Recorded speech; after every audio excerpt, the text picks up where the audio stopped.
बिस्मिल्लाहिर्रहमानिर्रहीम। मोहतरम नाज़रीन, इस वीडियो में ये जानेंगे कि किन लोगों पर कुर्बानी वाजिब है। देखिए, कुर्बानी वाजिब होने के लिए निसाब का मालिक होना शर्त है। कुर्बानी का निसाब है 52.5 तोला चांदी या 7.5 तोला सोना या उनकी कीमत। अगर किसी के पास 52.5 तोला चांदी है या 7.5 तोला सोना है या उनके बराबर की कीमत का सामान है तो कुर्बानी वाजिब होगी। अब ये बात करते हैं कि कुर्बानी के निसाब में कौन कौन सा माल शुमार होता है। तो उसमें 5 तरह का माल शामिल होता है। नंबर 1 सोना, नंबर 2 चांदी, नंबर 3 रुपया पैसा यानी कैश, चाहे वो जेब में हो या बैंक में रखा हुआ हो या किसी को कर्ज दिया हुआ हो। नंबर 4 माल तिजारत यानी वो माल जो बेचने के वास्ते है, जैसे खाने पीने की चीजें, कपड़े, जूते, चप्पल वगैरह। इसमें वो तमाम छोटी बड़ी चीजें शामिल हो जाएंगी जो सेल करने के लिए हैं।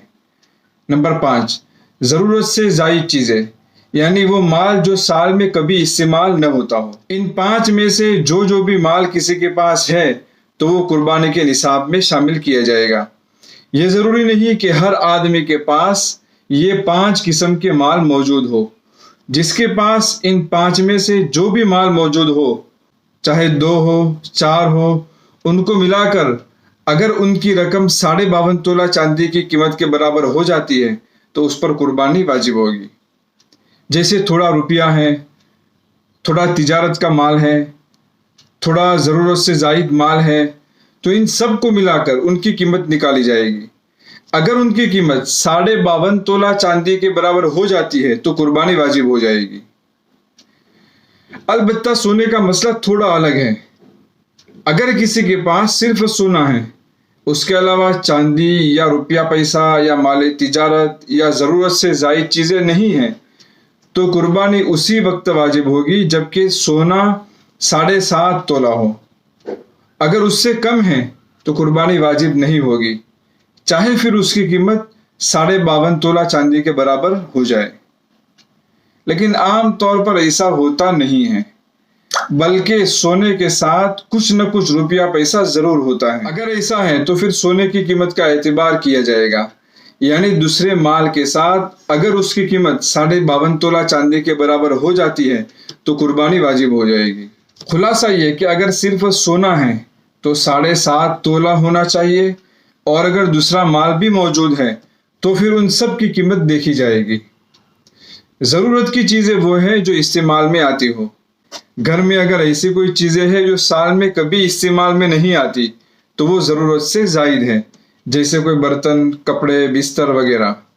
अगर किसी के पास ज़मीन है जो इस्तेमाल में नहीं आती या रहने के मकान के अलावा दूसरा मकान है तो ये ज़रूरत से ज़ायद है, उनकी कीमत भी कुर्बानी के निसाब में शुमार होगी। अगर ज़मीन की पैदावार पर उसका गुजारा है या जायद मकान के किराया पर उसका गुजारा है तो ये चीज़ें भी ज़रूरत में शामिल होंगी, वो कुर्बानी के निसाब में शुमार नहीं होंगी। अगर किसी ने आधा मकान बनाकर छोड़ दिया या सिर्फ प्लॉट खरीद कर छोड़ दिया और अभी उसका कोई इस्तेमाल नहीं होता तो वो भी ज़रूरत से जायद शुमार होगा, चाहे बाद में वहां मकान बनाने का इरादा हो। इस्तेमाल होने वाली सवारी, मोबाइल फ़ोन, घर में फ्रिज, वॉशिंग मशीन, ये सब ज़रूरत की चीज़ें हैं। इसी तरह कारीगर के लिए कारीगरी के औजार उसकी ज़रूरत में शामिल हैं। कुर्बानी वाजिब होने के लिए ज़रूरी है कि कुर्बानी के दिनों में वो निसाब का मालिक हो, यानी कि 10 जुल्हिज्जा से 12 जुल्हिज्जा के गुरूब आफ्ताब तक अगर वो निसाब का मालिक है तो कुर्बानी वाजिब होगी। अगर कुर्बानी के दिनों के आने से पहले वो गरीब हो गया या कुर्बानी के दिन गुजरने के बाद वो निसाब का मालिक हुआ तो उस पर कुर्बानी वाजिब नहीं होगी। इसी तरह नाबालिग पर, मजनून पर, मुसाफिर पर भी कुर्बानी वाजिब नहीं है।